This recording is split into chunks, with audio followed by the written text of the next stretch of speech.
Elizabeth, it is so awesome to have you here and to be chatting to you today about relationships. Thank you, Jackie. I'm really looking forward to our conversation. Yeah, me too. Yeah. So I just want to check in for the sake of our audience. Do you mind Yes. telling us just a little bit about yourself and what you're doing at the moment? Certainly. I'm a relationship counsellor. I've been working with families and couples for over 30 years, sometimes in community settings, sometimes in counselling settings. And my passion is really helping build better relationships and helping people understand how to manage conflict better so that instead of staying quiet or reacting in conflict situations, we can start to talk about what's really important. Yeah. Our deepest desires, which usually are hidden underneath the things we argue about. Fantastic. And so I know from the conversations that you and I have had, Elizabeth, you're doing a lot of study still at the moment and going through the process of becoming accredited with, do you want to tell us a little bit more about certainly. that? So I had the real privilege of studying with John and Julie Gottman. John Gottman is sort of known as the godfather of couples research. He's been researching couples by watching intensely what people actually do in their relationships for about 40 years. So he's renowned for being able to watch a couple have a discussion about an issue that they've got some disagreement about, and within 3 minutes being able to identify if that's going to be a relationship that's headed for the rocks or a relationship that's going to survive. And he's followed couples through over many years, which gives that prediction. He then spent a lot of time working out how to teach people who want to improve their relationship skills what people who are really satisfied with their relationships actually are doing. And so there's some critical things that are really important about looking after your friendship in your relationship, being able to keep your affection and your fondness really alive and vibrant, creating some structures that protect you from the outside stressors that happen in a relationship, and importantly managing conflict.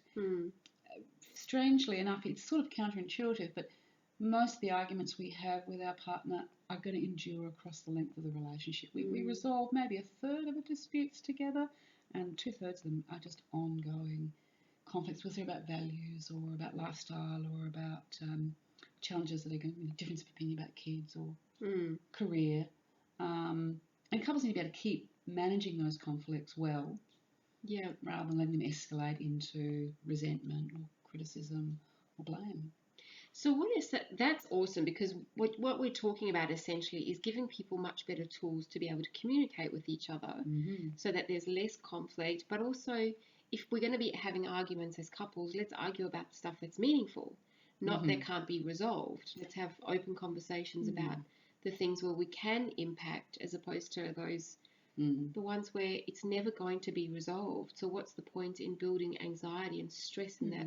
In those areas. Of course, more easily said than done, because for most of us what we do is we do exactly what we saw happen in our family we grew up in. Even if we decided in our 20s we were never going to be like dad or mum, unless you actually consciously learn new skills, you end up doing exactly what you saw your parents do. And you can, I can hear my mother's voice sometimes, or I can see I'm reacting in a way that I don't want to, but that's exactly the way my father used to do it. And it's very challenging to know when to get help and where to seek help and what's good advice.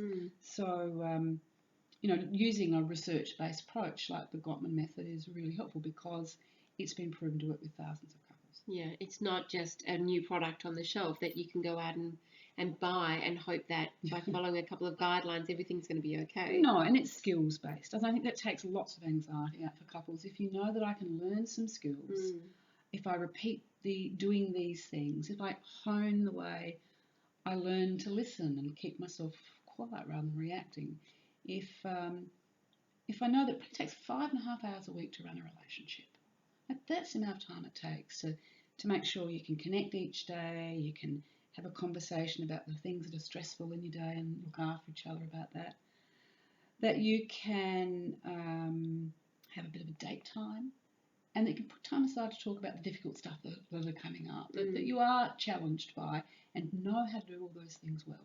How to have a conversation about really important issues that we both feel really strongly about,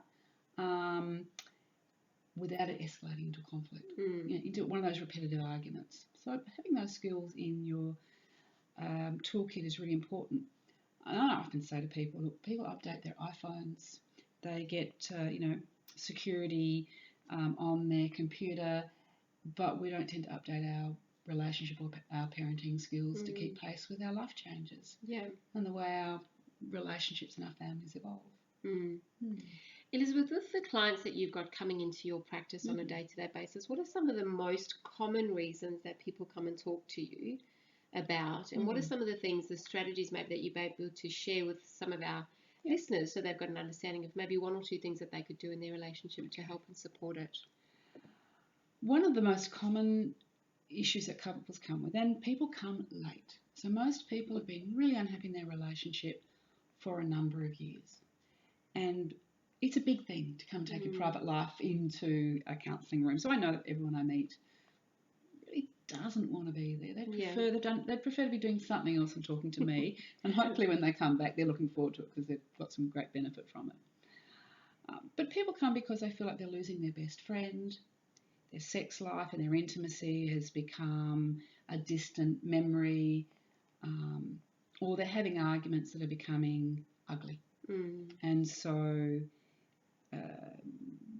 the arguments are becoming hostile, people are feeling resentful. They really are worried about whether they're going to keep this relationship going. I'd love people to come a bit earlier when they're just starting to worry, when they feel, I'm out of date with what I'm doing. I need to really look after this relationship, so I'm going to give it a service or a polish up. Sometimes people come because of something really traumatic like an affair, which it is possible to heal from, or some other, really difficult thing that's happened in their relationship. And then it's about helping people understand that process and what to expect on that journey.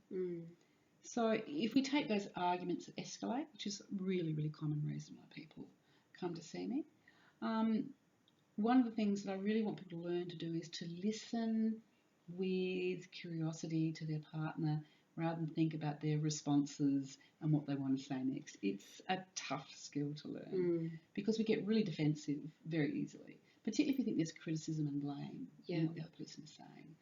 So one thing is to learn to listen, and the other thing is to raise your complaints really softly so that your partner can take heed of what you're trying to get across and enter into the conversation with you. It's like you don't want to talk about the whole iceberg. You want to take a tip and say, honey, can we talk about this? I'd like you to know how I'm feeling. And I'm going to take some responsibility. And I appreciate you're going to give me some attention right now, but just stay with me while I talk about my stuff about what happens when the kids are making lots of noise and you come into the room and you're really grumpy, for example. And to listen and take your partner's point of view and go, okay, is that how you see it? That's really interesting. I would never have thought you would see it like that. It takes a lot of work. Because if you do that well, you can swap roles and go, so what's it like for you when I come into the room and I'm grumpy with the kids? Well, it's all this stuff about, I feel guilty because I've yelled, or I feel like I'm my dad or my mum.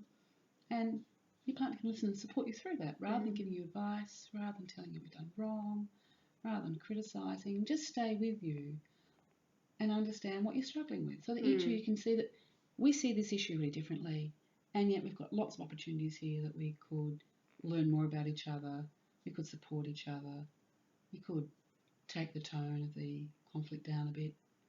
It's really important to be able to do that. But you've got to stop the chatter in your own mind to really listen to your partner. And that's what making love really is. It's when you stop for a second and say, you're my world. I'm listening to you.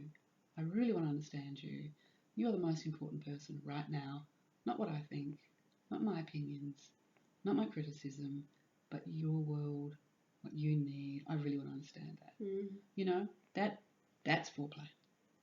That is foreplay, and that is slowing it down, which is what makes great foreplay. Absolutely, absolutely. So being able to, because often I know for myself, when Craig and I get into that space where we're about to head into this heated argument, it is that neither of us are really thinking clearly. We're both formulating answers in our mind, and so the ability to be able to slow it down and move at a snail's pace, knowing that every little bit of attention that we're able to give our partner in that moment is all they're really looking for.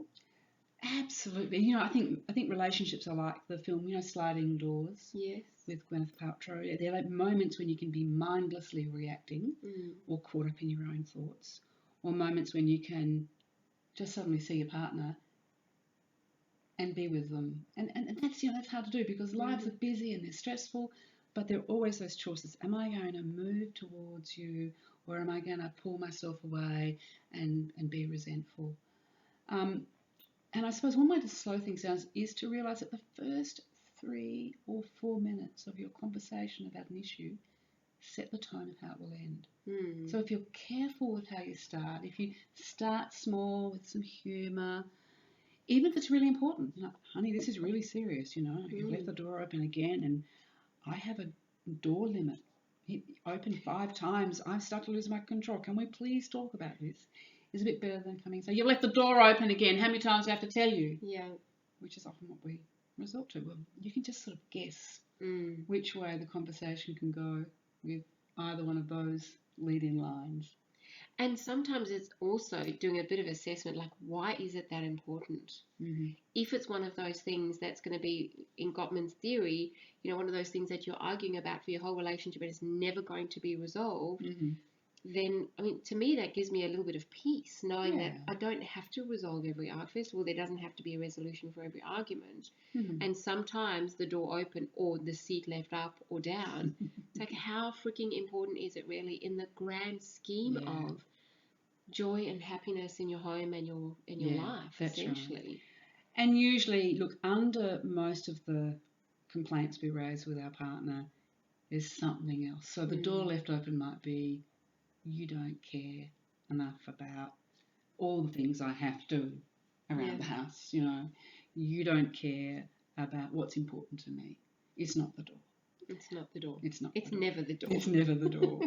But learning how to get to what really is the issue, so we can go, I don't care about the door, but I do need to sit down and have a chat with you about, well, we need to update how we're running the household at the moment.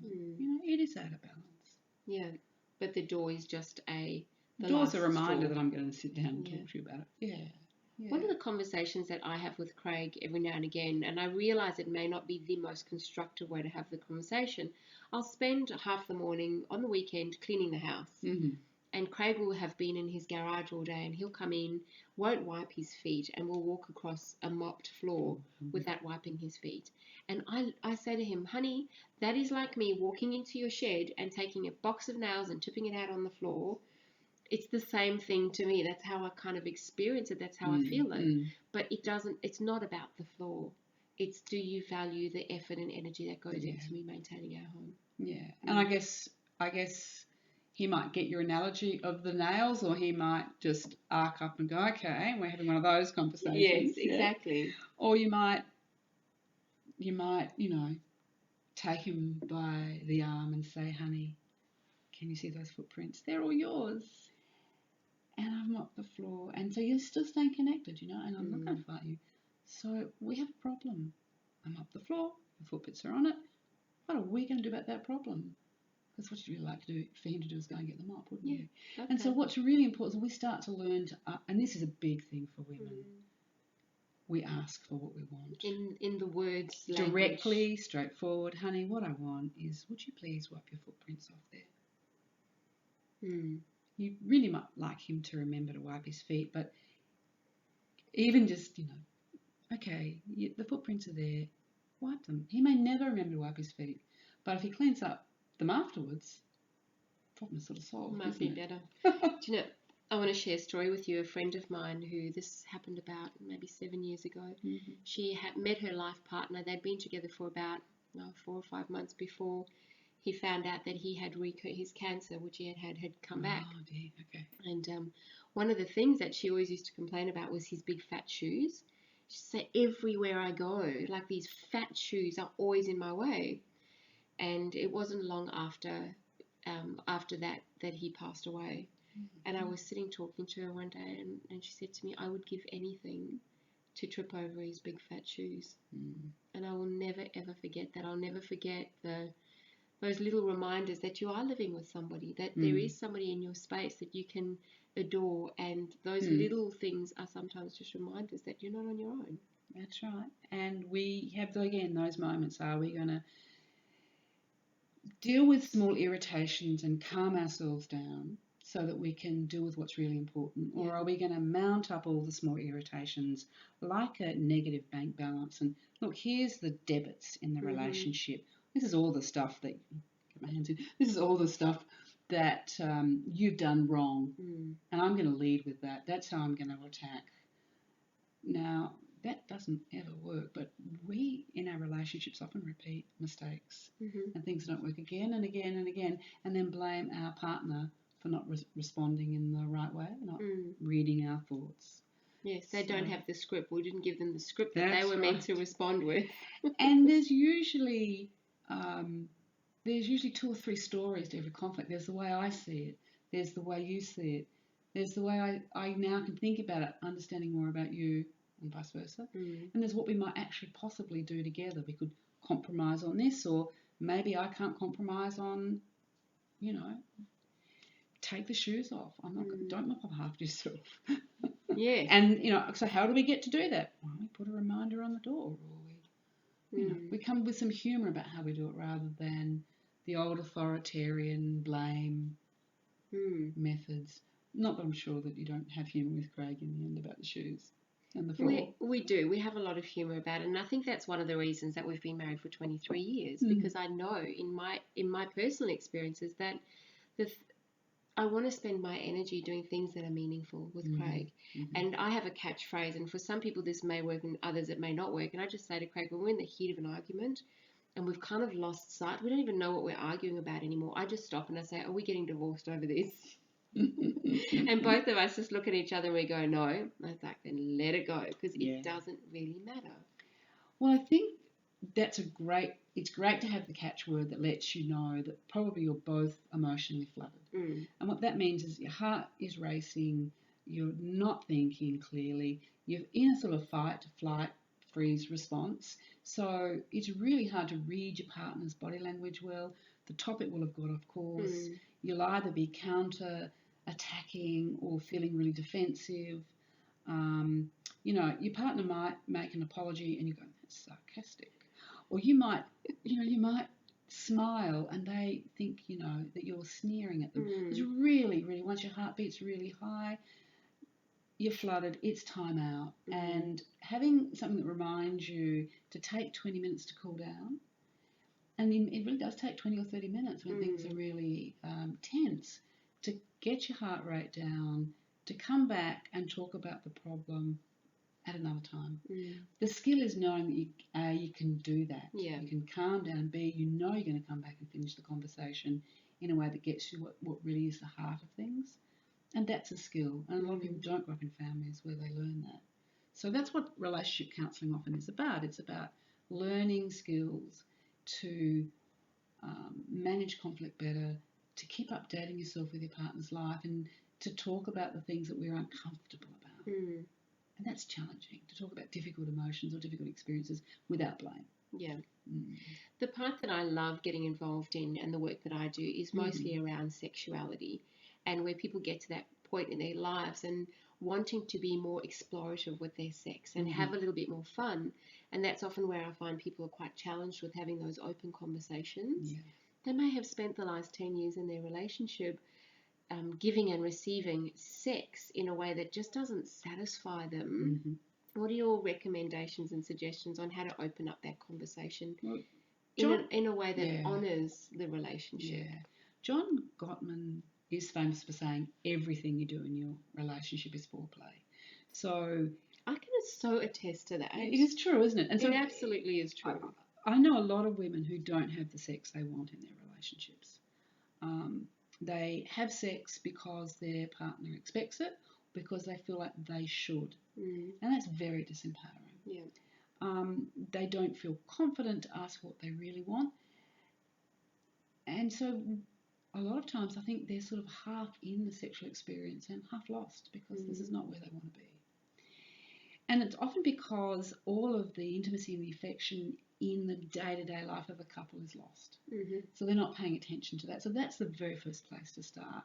To start asking for the hugs and the touch that's not sexual, that's playful, that's reassuring, the kind and loving words, the appreciation. That's what turns most women on to be ready to be even interested. Yeah. You know, the help around the house is a big one, isn't it? If I'm not stressed, I can look at you and love you a bit more. Yeah. Taking the criticism out of the relationship is really, really important. When it comes to the sort of bedroom or kitchen table intimacy, or wherever you want to play, a lot of us just don't have the language. Again, it comes to being able to ask for what you want, to be able to use words for body parts like, you know, like you can be rude, you can, you know, swear, you can ask for something that might be a little bit outrageous in a way, and you know your partner's not going to judge you, but you can go, no, I don't want to do that. That's my limit. So if you're not playing 9 to 5 in your relationship, you're not going to play 5 to 9, you know, when things are over. It's really important that you've got the time and the care and those sliding door moments to look after each other during the day, so that in the bedroom you can show your partner another side of who you are. A little bit wicked, a little bit innocent, a little bit gentle. You can have some role play. You can play with toys without someone else feeling inadequate. Yeah. And I think it's really important that women have space to explore what really turns them on, because we are capable of so much sexually. You know, those multiple orgasms that we are blessed with are to be cherished by our partner, and that requires some conversation. It requires conversation and comfort with us as well. And I find that a lot of the women I speak to when I'm talking about sex have massive issues around body image and letting go of, you know, what it is that holds them back. And some women who I've spoken to have done extraordinary things with their bodies and gone, I just had no idea my body could even do that. And that comes back to being comfortable and having those open, honest conversations with our partners about how we do feel about our bodies. And those are the important conversations to have. And I feel like sometimes we just touch the surface. We're having conversations about the mundane stuff. How was your day today? Great, those are good conversations to have. But where's the juicy stuff? Where's the juicy conversations where we get to talk about how we really feel about ourselves and how we feel about our partner's bodies as well? In fact, the Gottmans have some apps for your phone which include questions that men can ask women around sex and questions that women can ask men about sex. So if you're really stuck, you can actually use your mobile phone now. I love it. And because we want to take the stuff out of the closet, don't we? And I mean, and I guess that's also true for, you know, gay couples or couples who have really, you know, differently defined relationships. It's really important that we can develop a language that can be rich and juicy and vulnerable. You know, we can share who we really are underneath this day-to-day life. And look, life with children is like living in a train station, isn't it? Trains rushing past, you wave across, you know, one side of the station to the other, and hopefully you meet in the middle. So it's really important that you have some structured time to talk about the stresses that are happening outside your relationship every day, like 10 minutes each, just to listen and support each other. And you have some time at least once a week to talk through the internal stresses, the things that annoyed me last Tuesday that I haven't got around to telling you about, and that we need to work through. And then that playtime. It's our adult playtime. And how we use that, I think, needs to be, you know, people have all sorts of things, and I'm sure you explore that with your clients, you know, jars for things we might enjoy doing so we can surprise each other. But whatever you choose to do, it needs to be something that you have a sense of anticipation about. Absolutely. And that's for women, that's the most critical part, is because that turn on, that actual turn on, that desire, for me, it's all about the anticipation. The moment when I get into bed, and I've said this to Craig, if you're starting with foreplay when we get into bed, you're way off course, dude. That's right, yes. Like, yes, a quickie can be great fun, but it's all of that anticipation, all of the build-up. That's right, that's right. right. Craig said to me the other day, I came in and he's doing the dishes. I said, oh, babes, you're doing the dishes. He goes, no, I'm doing foreplay. He knows. I love that. It's great. I hope you moved a bit closer and snuggled up when you heard that. I did. We didn't finish the dishes. Well, that's a man who's learned to read his wife well. He knows you, he can speak your language. And it's really important that men learn to lean in towards their woman. They learn to give in to what we need to learn to ask for more clearly rather than criticise and complain about. And so a lot of men, I think, are really challenged by the idea that they should know what a woman wants. That's partly our culture, that men grow up feeling responsible for everything sexually, which means they either turn off emotionally and they become demanding, or they're really frightened to show any vulnerability. I should know what she wants. I should be able to make her happy. I should be enough. Rather than understanding that actually sex, love-making plays all about vulnerability. It's all about showing and learning more about who we are and creating this transient and transcendental moment. We go somewhere we don't go any other time. And sometimes we're going to get there perfectly. Sometimes it's going to be a bit clumsy. Sometimes someone is going to get all of the cookies, the juicy bits. And that's okay if you can come back and say, hey, honey, that was really nice. I haven't landed yet. And negotiate what you're going to do about that. That might be, well, tomorrow night's yours. Or it might be, another 30 minutes needed, huh? Or help yourself. That's right. It really, when you talk about men and sometimes the expectation, Elizabeth, it breaks my heart. Because I think there are a lot of men who feel detached and disconnected and have this high expectation of themselves to be able to be it all, do it all, and have it all. And often they're the ones that won't go seeking the help because of some of that. Do you find that in counselling it's a fair statement? Or I think it's really challenging for men to learn the language to talk about feelings.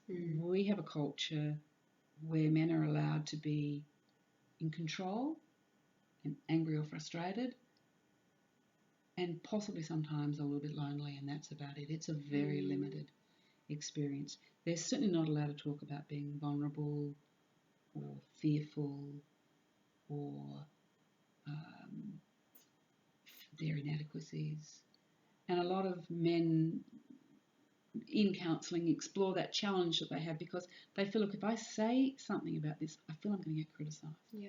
So I can't open up if the friendship and the trust and the conflict isn't being looked after. So one of the lovely things that I see happening in counselling is men really learning more about themselves, like gaining this confidence they didn't have before about what's really important to them, and just reaching across and touching their partner and being really present for things that emotional experiences that they've really avoided. So a lot of us, had parents who really disapproved of us being angry or sad or upset. We got into trouble if we didn't get things right, or it was dismissed. Well, that's nothing, or just cheer up or be happy. A lot of men feel like they've got to make everybody in the house happy, and they feel like they're last. And then I often see in that situation that in fact the wife in the relationship feels like she's last too, because she's busy looking after everybody, looking after the kids, running all the details in the relationship, the shopping list, the banking, this, that and the other. Getting to parties, presents, maintaining relationships. All of the relationship executive control. It sits with her. He feels powerless. She feels overwhelmed, and no one's talking about it. And they're drifting apart. What they really want to do is love and support each other, but they've forgotten how to do it. And that's where, again, learning some things that really work for that we know work for couples. That's having some structure, having some time to work through things, being able to ask for what you want, letting your partner help you work out what you want is a good one as well, and getting past that mundane conversation, which means you've got to strip some layers away. You've got to take some time for that. So you've got to put time aside for your relationship. And a lot of couples just get caught up in the busyness of life. Especially, like you said, when there's kids or they run a business and there's all the other distractions. Yeah. Elizabeth, if somebody would like to spend some time with you in terms of talking to you to see whether counselling is what they need in their relationship, how would they find you? They'd find me through my Facebook page. So my business is Elizabeth Williamson Solutions. It's a long name. Or my website, or they can ring me directly. My number is 0400 219 120. I'm located in Adelaide, but I do Skype and Zoom consultations, so I'm very happy to talk to someone about what's happening in their life and how I can help. And I really am passionate about, our families are the foundation of our future. Our relationships are the crucible that form who we are tomorrow and how we're looking after ourselves today. So it's really important that we've got harmony at home. Home's a refuge rather than being something that feels like a burden or that we're trying to escape from. So and those escapisms can be really destructive. Absolutely. And a lot of that, that's often what leads to an affair, that people have drifted, that I can't tell you about what's happening in my life anymore. So I'm not talking openly. And this secrecy comes in. I've lost my best friend and I don't know how to talk about that. So I start seeing somebody else over there who reminds me of what I used to have. And instead of sitting with discomfort and bringing that and sharing that with my partner, because I don't know how to do that, I go and escape somewhere else. And a lot of second relationships fail because the issues that were there in the first relationship aren't being addressed. And there's a lot of heartache and misery as a result. But it doesn't have to be like that. And it doesn't have to be like that. So it's about learning a new skill set to be able to communicate with our partner in a way that opens the conversation as opposed to us continuing to put layer upon layer upon layer to protect ourselves. I think it's about just understanding that as we have with so many areas of our life, we need to learn skills. And it's not failure to go, you know what, I'm possibly running on some really outdated relationship skills that came from the family I grew up with in, the 60s or 70s or the 80s. They don't work anymore. This is 2017 or, 2018 or whatever year we're heading towards. And it's time for me to update what I'm doing so that I can create the environment I want for myself, I want for my children, I want for my partner. And I'm prepared to do something. I'm prepared to take a risk. I'm prepared to ask for help. We don't have to be in this alone. Absolutely. Elizabeth, thank you so much. I love speaking to you because your knowledge and expertise and your passion in this space to help people and to build stronger futures for relationships and for the children that are in those relationships as well. It's beautiful. Well, I'm very honoured and privileged, and I love what you're doing with helping couples learn about the spontaneity and the plannedness of, a happy sexual life, because that is the rich ground for so much that's important in a relationship. So I'm honoured to have spoken with you today. My pleasure. Thank you. Thank you.